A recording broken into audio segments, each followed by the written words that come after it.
നാളെ രാജിക്കത്ത് നൽകുന്നു. ലഫ്റ്റനന്റ് ഗവർണറെ കാണാനിരിക്കുന്നു. തന്നോടൊപ്പം തന്നെ മന്ത്രിസഭയും രാജിവെക്കും.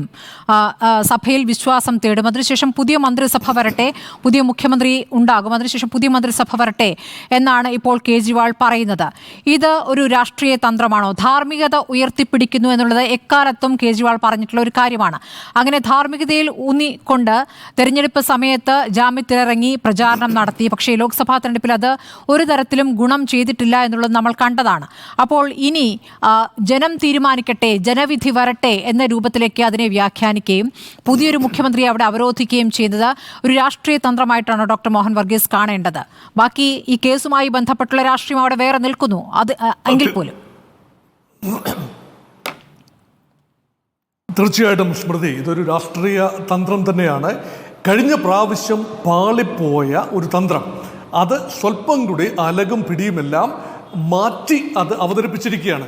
കഴിഞ്ഞ പ്രാവശ്യം മുഖ്യമന്ത്രി കസേറ നിലനിർത്തിക്കൊണ്ട് തന്നെയാണ് ജാമ്യ കാലാവധിയിൽ ഡൽഹി തെരഞ്ഞെടുപ്പ് പ്രചരണത്തിന് വേണ്ടി അദ്ദേഹം ഇറങ്ങിയത്. ഡൽഹിയിലും മറ്റു ഉത്തർപ്രദേശിലും എല്ലാം അദ്ദേഹം പ്രചരണം നയിച്ചു. അപ്പോൾ ലഭിക്കാതിരുന്ന ഒരു ആനുകൂല്യം ഇപ്പോൾ ലഭിക്കണമെങ്കിൽ, കോൺഗ്രസിന് ആനുകൂല്യം ലഭിച്ചില്ല എന്നല്ല പറയുന്നത്, പക്ഷേ ആം ആദ്മി പാർട്ടിയുടെ ശക്തി കേന്ദ്രങ്ങളിൽ, അത് 2 സ്ഥലങ്ങളിലാണ്. ഒന്ന് ഡൽഹി, 2 പഞ്ചാബ്. ഈ 2 സംസ്ഥാനത്ത് പഞ്ചാബിലും ഡൽഹിയിലും ആം ആദ്മി പാർട്ടി ഭരണത്തിലാണ്. ആം ആദ്മി പാർട്ടി കഴിഞ്ഞ പ്രാവശ്യം 2024 മെയ് മാസം അദ്ദേഹം ജാമ്യം ലഭിച്ച്, ഇടക്കാല ജാമ്യം ലഭിച്ച് ഇറങ്ങുമ്പോൾ അദ്ദേഹത്തിൻ്റെ പാർട്ടി 4 സീറ്റിൽ ഡൽഹിയിൽ മത്സരിച്ച് 4ലും പരാജയപ്പെടുന്ന ഒരവസ്ഥയാണ്. കോൺഗ്രസുമായി സഹകരിച്ചാണ് മത്സരിച്ചത്. കോൺഗ്രസ് മത്സരിച്ച 3 സീറ്റും ഡൽഹി പരാജയപ്പെട്ടു. ഡൽഹി BJP തൂത്തുവാരി. ഹരിയാനയിൽ കോൺഗ്രസുമായി സഖ്യത്തിൽ മത്സരിച്ചു. ഒരൊറ്റ സീറ്റ് മാത്രമാണ് ആം ആദ്മി പാർട്ടി മത്സരിച്ചത്. അത് കുരുക്ഷേത്ര സീറ്റാണ്. അവിടെയും ആം ആദ്മി പാർട്ടിക്ക് പരാജയമായിരുന്നു ഫലം. എന്നാൽ പഞ്ചാബിൽ മത്സരിച്ചതിൽ 3 സീറ്റുകൾ, എല്ലാ സീറ്റിലും മത്സരിച്ച് 3 സീറ്റുകൾ മാത്രം ജയിക്കാൻ കഴിഞ്ഞപ്പോൾ ആം ആദ്മി പാർട്ടിക്ക് ജനം ഒരു സർട്ടിഫിക്കറ്റ് നൽകിയില്ല, ഒരു ക്ലീൻ ചിറ്റ് നൽകിയില്ല എന്ന് വ്യക്തമാണ്. പഞ്ചാബിൽ ജനം പുലിക്കിയത്. പിന്നെ അല്ല നോർക്കണ്ടേ. ഹലോ, കേൾക്കാമോ? കേൾക്കാൻ, പറഞ്ഞോളൂ. അപ്പൊ അതുകൊണ്ട് ആം ആദ്മി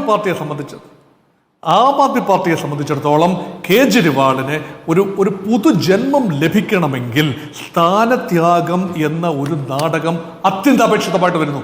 അവിടെയാണ് ഇനിയുള്ള ആവനാഴിയിലെ ഏറ്റവും അവസാന അസ്ത്രമാണ്, പുഴിക്കടകൻ എന്ന അസ്ത്രമാണ്. ഞാനിതാ മുഖ്യമന്ത്രി പദത്തിൽ നിന്ന് രാജിവെക്കുന്നു, എന്നിട്ട് ജനകീയ കോടതിയിലേക്ക് പോവുകയാണ്. ജനം തീരുമാനിക്കട്ടെ. അപ്പോൾ യഥാർത്ഥത്തിൽ പാർലമെന്ററി ജനാധിപത്യത്തിൽ ജനകീയ കോടതി എന്നൊന്നില്ല. അത് 5 വർഷത്തിൽ ഒരിക്കൽ നടക്കുന്ന തെരഞ്ഞെടുപ്പാണ് ഈ ജനകീയ പരിശോധന. അല്ലാതെ ഒരിക്കൽ തിരഞ്ഞെടുത്ത് കഴിഞ്ഞാൽ പിന്നീട് കേസുകൾ അതിൻ്റെ വഴിക്ക് പോയെങ്കിലേ പതിയാകൂ.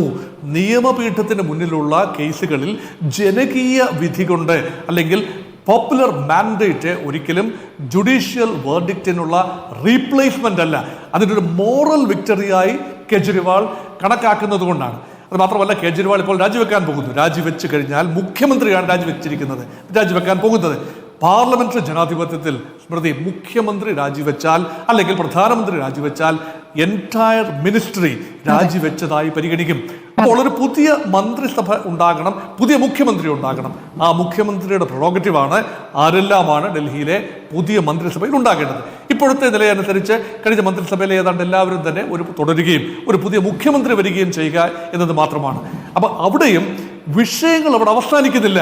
കേജ്രിവാളിന് ജാമ്യം മാത്രമാണ് ലഭിച്ചത്, കുറ്റവിമുക്തി ലഭിച്ചിട്ടില്ല. അതുകൊണ്ട് തന്നെ കേജ്രിവാൾ ഇനി ഫെബ്രുവരിയിൽ നടക്കാനുള്ള തെരഞ്ഞെടുപ്പ് അത് മുൻകൂട്ടി നടത്തുകയോ നടത്താതിരിക്കുകയോ ചെയ്യാം. ആ ജനവിധി അനുകൂലമാണെങ്കിൽ കേജ്രിവാൾ മുഖ്യമന്ത്രി പദത്തിൽ തിരിച്ചെത്തിയാലും കേജ്രിവാളിനെതിരെയുള്ള കേസുകൾ അവിടെ നിലനിൽക്കും. കേസിൽ നിന്നും കുറ്റവിമുക്തി ലഭിക്കുന്നത് വരെ ഡെമോക്രസിന്റെ സോഡ്, അല്ലെങ്കിൽ ഈ ഡെമോക്രസിന്റെ വാള് കേജ്രിവാളിൻ്റെയും ആ ഭരണകൂടത്തിൻ്റെയും മുകളിൽ ഇങ്ങനെ തൂങ്ങി നിൽക്കും. പക്ഷേ ഇവിടെ ഒരു പൊളിറ്റിക്കൽ ചേഞ്ച് കൊണ്ടുവരാൻ വേണ്ടിയുള്ള ഒന്നാന്തരം കാറ്റലിസ്റ്റായി ഇന്ത്യ മുന്നണി ദേശീയ അടിസ്ഥാനത്തിലും അതേസമയം പ്രാദേശിക അടിസ്ഥാനത്തിൽ ഇന്ത്യ മുന്നണിയുടെ ഭാഗമല്ലാതെ ഡൽഹിയിലും ഒരുപക്ഷെ പഞ്ചാബിലും ഇനി ഹരിയാനയിലും ഒറ്റയ്ക്ക് നിൽക്കുകയും ചെയ്യുന്ന ഒരു പ്രത്യേക തരം രാഷ്ട്രീയമാണ് ആം ആദ്മി പാർട്ടിക്ക്.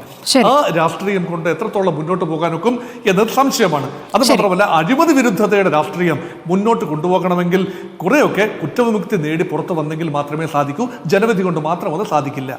ശരിയാ.